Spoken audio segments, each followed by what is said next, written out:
ఎక్కువ పని చేస్తే శరీరం ఎలాగైతే అలసిపోతుందో ఆలోచనల సుడిగుండంలో చిక్కుకున్నా అంతే. శారీరకంగా అలసిపోతే ఓ కునుకు తీసి కాసేపు విశ్రాంతి తీసుకుంటే సరిపోతుంది. కానీ అతిగా ఆలోచించే స్వభావంతో శారీరకంగానే కాదు మానసికంగానూ అనేక ఇబ్బందులు ఎదుర్కోక తప్పదు. అతిగా ఆలోచించడం అనేది భావోద్వేగపు ఉచ్చులాంటిదని, ఆలోచనల సుడిగుండాన్ని ఛేదించి బయటపడకపోతే ఆరోగ్యానికి ముప్పు తప్పదని హెచ్చరిస్తున్నారు మానసిక వైద్యులు. అతిగా ఆలోచించే రుగ్మత నుంచి బయటపడటం ఎలాగో ఇప్పుడు తెలుసుకుందాం.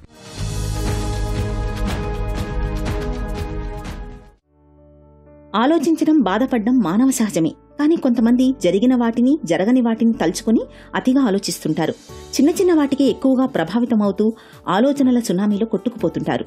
వాటి నుంచి బయటపడలేక తీవ్ర ఒత్తిడికి గురవడమే ఓవర్ థింకింగ్. మన ఆలోచనలు కార్యరూపం దాల్చేలా, మనకు ప్రశాంతతను ఇచ్చేలా ఉండే ఆలోచనలు మంచివే. కానీ తీవ్ర గందరగోళానికి గురిచేసి ఒత్తిడితో మిమ్మల్ని చిత్తు చేస్తే అదే ఓవర్ థింకింగ్. అతిగా ఆలోచించడం అనేది అందరికీ ఉండే సాధారణమైన లక్షణమే. కానీ అదే ఓ అలవాటుగా మారితే మాత్రం సమస్యల తాకిడిని పెంచుకున్నట్లే. ఓవర్ థింకింగ్ అనేది విపరీతమైన ఒత్తిడిని పెంచుతుంది, ప్రశాంతతను చెడగొట్టి శక్తిహీనులుగా మార్చేస్తుంది. చివరకు మన నిర్ణయాలపై మనకే విశ్వాసం లేనంత అయోమయంలోకి నెడుతుంది. ఈ మానసిక రుగ్మత మన నిద్ర, ఫోకస్తో పాటు మానవ సంబంధాలపైన తీవ్ర ప్రభావం చూపుతుంది. మనసు అలసిపోయినప్పుడు ఒత్తిడి మరింత పెరుగుతుంది. దేని గురించైతే అతిగా ఆలోచిస్తారో మెదడు అవే ఆలోచనల్ని ప్రాసెస్ చేస్తుందట. అందువల్ల కొత్త ఆలోచనలకు తగిన స్పేస్ ఉండదని నిపుణులు చెబుతారు.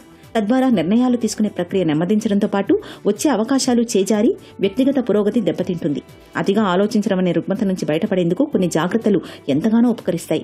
మనసులో వ్యక్తమయ్యే ఆలోచనలను ఓ పేపర్పై రాసుకోవడం మేలు. అతిగా ఆలోచించడానికి కారణాలను గుర్తించాలి.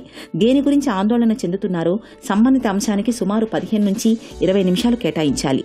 ఆ సమయం ముగిశాక దాన్ని అక్కడే వదిలేసి వేరే అంశంపై దృష్టి మళ్లించాలి. తరచూ సంగీతం వినడం, వాకింగ్ చేయడం, ముఖాన్ని చల్లని నీళ్లతో కడుక్కోవడం వంటివి ఒత్తిడిని తగ్గిస్తాయి. ఒకే విషయం గురించి పదే పదే ఆలోచించడం అంటే ఒక వృత్తంలో గుండ్రంగా తిరుగుతున్నట్టే. చుట్టూ తిరిగి ఆలోచనలన్నీ మళ్లీ మొదటికే వస్తాయి. అందువల్ల ఆ వృత్తం నుంచి బయటపడి ముందుకెళ్లడానికి ప్రయత్నించాలి. ఏదైనా ఒక అంశంపై నిర్ణయం తీసుకునే క్రమంలో 90/10 నిష్పత్తిని గుర్తుంచుకోవాలి. అంటే స్వీయ విశ్లేషణ 90%, ఇతరుల అభిప్రాయాలను 10% విలువ ఇచ్చేలా చూసుకోవాలి. విపరీతంగా ఆలోచించే గుణం ఉన్నవాళ్లు ఇతరులు చెప్పిన దానికే ఎక్కువగా విలువ ఇస్తూ తమ ఆలోచనల్ని పరిగణనలోకి తీసుకోరు. చివరికి ఇబ్బందులు కొని తెచ్చుకుంటారు. సానుకూల దృష్టి లేని వాళ్లే విపరీతమైన ఆలోచనలతో బాధపడుతుంటారు.